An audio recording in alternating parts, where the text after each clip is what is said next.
ओम शांति। ओम शांति।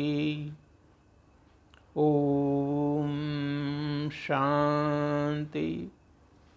ओम शांति। सभी श्रेष्ठ अनुभवी सद्गुणी आत्माएं, भाई बहनों, मित्रगण, परिवारगण, संपर्क संबंध में आने वाली सभी स्नेही श्रेष्ठ आत्माएं। समाज में कुछ चीज़ें ऐसी परंपरागत चली आ रही हैं और चलती जा रही हैं। कभी हम उन परंपराओं के बारे में समझना नहीं चाहते, या फिर जो हमारा समाज का जो ढांचा है वो हमें समझने नहीं देता, डराता है। अभी जो समय चल रहा है पितृपक्ष, जिसको श्राद्ध बोलते हैं, कनाकद भी बोलते हैं, इसमें आप सभी को पता है कि पितृ के प्रति अपना भाव, अपना प्रेम दिखाते हैं। बहुत अच्छी बात है, लेकिन कुछ हद तक ये अंधश्रद्धा भी है, अंधविश्वास भी है। बुरा मत मानिएगा, जो भी हमारे परिवारजन के मेंबर्स हैं या जो उसको संपन्न कराने के सहयोगी हैं, बुरा मानने वाली बात है, थोड़ा सा सोचने वाली बात है। पितृ हमारे माँ बाप जब तक जिंदा रहते हैं, उनके साथ अगर आपने प्रेम से व्यवहार नहीं किया, उनको अपना समय नहीं दिया, उनको खुश नहीं रखा, उनके आशीर्वाद पाने के योग्य नहीं रहे, उनका तिरस्कार किया, कुछ लोग मारपीट भी करते हैं, तो क्या इस पितृपक्ष में उनको 2 फूल चढ़ा देने से, या लोग बोलते हैं कि अच्छा उनको खाना खिला देने से क्या आपका जो पितृ ऋण समाप्त हो जाएगा? कदापि नहीं। तो सबसे पहले हम सभी मानव हैं, इंसान हैं। लौकिक में जो भी हमारे माँ बाप हैं, माँ बाप के जगह कोई दूसरा नहीं ले सकता। जैसे भी हैं हमारे माँ बाप सर्वश्रेष्ठ हैं, हमारे जीवन की अनमोल निधि हैं। आज हम जो भी हैं, जिस योग पे हैं, वो उनकी बदौलत है। मजदूर होकर के और जो है उतने संसाधन नहीं रहते हुए भी अपने संतान को पढ़ाते हैं, तो सबसे पहली बात है, हर संतान को, चाहे वो कितना भी श्रेष्ठ बन गया हो, ऊंच पद पर आसीन हो गया हो, कैसा भी हो, उसकी जो है पत्नी बच्चे होने के बाद उनका तिरस्कार नहीं होना चाहिए। उनके मन में तकलीफ, वो कुछ नहीं चाहते। अपने संतान से बस उसको थोड़ा सा प्यार चाहिए, थोड़ा सा समय चाहिए, थोड़ा सा लगाव चाहिए, और उसके बदले आपको ढेर सारी दुआएं मिलती हैं। तो पहला चीज़ तो वही है कि अपने माता पिता को ऐसा व्यवहार ही नहीं करें कि आपको ये भय हो कि हमें पितृदोष लगा है। पितृदोष की कहानी है। दूसरी चीज़ है, थोड़ा सा आप और सोचिए अपनी जो है अंधश्रद्धा से ऊपर उठ करके, कि क्या पितरों को, पितृ जो है यहाँ भी आपसे बोलते हैं, जब हमारा कोई भी संबंधी या माँ बाप या कोई भी, जब ये आत्मा है, प्राण है, इस शरीर से निकल जाता है, तो हम क्या बोलते हैं? फलाने आदमी स्वर्गवासी हुआ। स्वर्गवासी हो गया तो स्वर्ग अगर कहीं ऊपर है, स्वर्ग ऊपर तो है नहीं, लेकिन ज़रूर वहाँ पर ऊपर परम धाम में, जहाँ ये हमारा परमात्मा रहता है, शिव बाबा, वहाँ ये आत्माएं हैं, शरीर से ये आत्माएं निकलती हैं, और हम भी आत्माएं हैं। तो ये आत्मा निकल करके सीधे परम धाम शांति धाम में जाती है। स्वर्ग में नहीं, शांति धाम में जाती है। क्यों?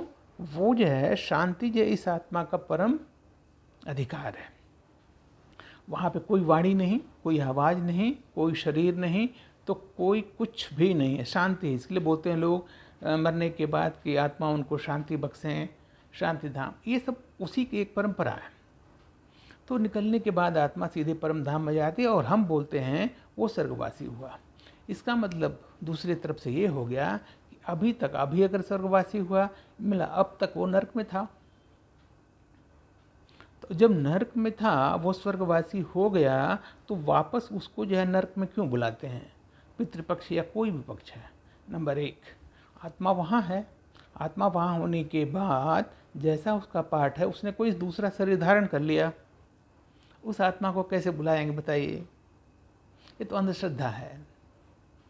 सोचिए, विवेक से सोचिए, वहाँ पर कोई बैठा नहीं रहता। जब जिसका पाठ है, आत्मा ने ये शरीर छोड़ा, ऊपर शांति धाम में गया, अब जो उसका पाठ है उसके मुताबिक उसने शरीर धारण कर लिया किसी दूसरे के बच्चे के जो गर्भ में ही, तो वहाँ तो बैठा नहीं है। तब उस आत्मा को कैसे बुला सकते हैं? नंबर एक, क्या उनको जो है आप 15 दिन जो है पानी देते हैं, पानी बोलते हैं तर्पण, पानी, क्या वो प्यासे हैं? इतने प्यासे हैं कि रोज़ उनको 15 दिन आप पानी पीने से इतने प्यासे हैं वो? दूसरी चीज़, उनके साथ जो है वो जो चीज़ें हैं कि उनके मनपसंद का खाना खिलाते हैं, पिंडदान करते हैं, ब्राह्मणों को जो है कपड़ा ये सब दान देते हैं, और मान्यता रखते हैं कि जो हम ब्राह्मण को दे रहे हैं उनको मिल जाएगा। जब उनको शरीर ही नहीं, आत्मा छोड़ दी परम धाम, उसके बाद दूसरा शरीर धारण कर लिया, तो उसके जो है फिर आप वस्त्र दे रहे हैं, उसके मनपसंद की चीज़ दे रहे हैं, ये तो निरर्थक हो गया।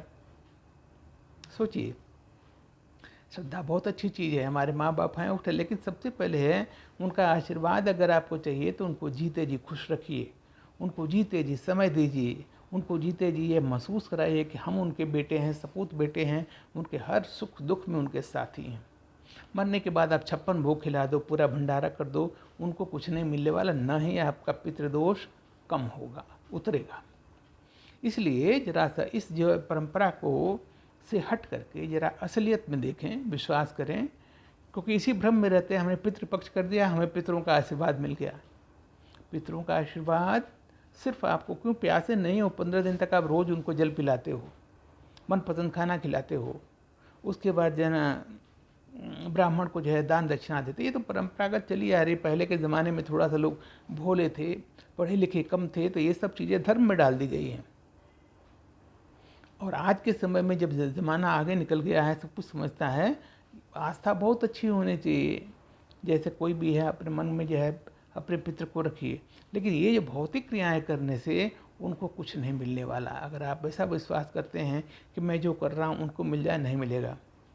जिस दिन उनकी तिथि होती है, अमावस्या है, वो जब एक कौवे के लिए निकालते हैं, एक गाय के लिए निकालते हैं, कुत्ते के निकालते हैं, क्या आपके पितृ जो है को तक ये कौवा या गाय या ये कुत्ता पहुंच जाएगा? अब कैसी मान्यता है, क्यों है, मैं उसके डिटेल में नहीं जाता, लेकिन ये अंधविश्वास से कम नहीं है। अच्छी बात है, आप करते हैं, आपकी श्रद्धा को मैं कोई ठेस नहीं पहुंचाना, तो आप अवश्य करिए, लेकिन सोचिएगा ज़रूर। ऐसा करने से उनको कुछ नहीं मिलने वाला है। जो आप दे रहे हैं ना, वो भूखे हैं, न ही प्यासे हैं। प्रेम जरूर है, अगर आपने प्रेम नहीं दिया तो वो जो है कहीं न कहीं, अगर उनकी आत्मा जब निकली है और अगर वो महसूस की है कि उनकी संतानों ने उनको प्रेम नहीं दिया, उसका तिरस्कार किया है, उनको दुख दिया है, तो वो पितृ ऋण आपको कभी नहीं उतर सकता। चाहे जो मर्जी कर लीजिए, ब्रह्मांड में चले जाइए। इसलिए जीते जी माँ बाप को खुश रखिए, उनको प्रसन्न रखिए, उनकी सेवा कीजिए, जहाँ तक आपकी क्षमता है उनको जो है ऐसा महसूस करें कि हाँ, मेरी संतान बहुत ही सुंदर है। हमेशा आपको आशीर्वाद मिलेगा। जिंदगी में कभी भी पितृ पक्ष में उनको तर्पण अर्पण और ये जो जितनी जो चीज़ें करने की ज़रूरत ही नहीं हो। और जरा सा लौकिक से हट करके हकीकत की दुनिया में देखिए, ऐसा करने से उनको कुछ भी नहीं मिलने वाला है। ये आपका सिर्फ भ्रम है, अंधविश्वास है। करना ही है तो एक दूसरा हम तरीका बताते हैं, आप सुन लीजिएगा ध्यान करके। आपके पिताजी का जो है तिथि है, माता का है, या कोई दिन हो, आपका बर्थडे हो लौकिक में, या फिर आपकी शादी की सालगिरह जो अक्सर मनाया करते हैं, बहुत सारे लोग पैसा खर्च करते हैं, कुछ नहीं, निरर्थक है, सिर्फ दिखावा है। उस दिन उस तिथि को आप किसी जो है वृद्धाश्रम में चले जाइए। वृद्धाश्रम में आप उनको बता दिए कि आज में जितने भी वृद्ध हैं उनको भोजन हमारी तरफ से आपको 100 गुना जो है आपका फ़ायदा होगा। अनाथालय में चले जाइए, बच्चों को कुछ कपड़े दे दीजिए, उसका आपको 100 गुना फ़ायदा होगा। और पितृ दोष की बात तो छोड़ो, सर्व ऋण सर्व दोष आपके ख़त्म हो जाएंगे। कोई ऐसे व्यक्ति मिल जाए, असहाय हो, बेसहारा हो, मजबूर हो, विकलांग हो, उसको मदद कर दीजिए। आपको कभी भी किसी भी दोस्त का सामना नहीं करना पड़ेगा। ये बिल्कुल भगवान वाच है, विश्वास कीजिए, यही संपूर्ण सत्य है। अंधश्रद्धा, अंधभक्ति, अंधविश्वास में मत जाइए। कर्म ऐसा करिए कि जिसका फल आपको तुरंत मिले और जो बिल्कुल लाजमी हो। उम्मीद है आपको ये वीडियो पसंद आया होगा, और अगर आपको ठेस लगी तो क्षमा कीजिएगा, लेकिन बात हमारे ज़रूर गौर कीजिएगा। ओम शांति, ओम शांति।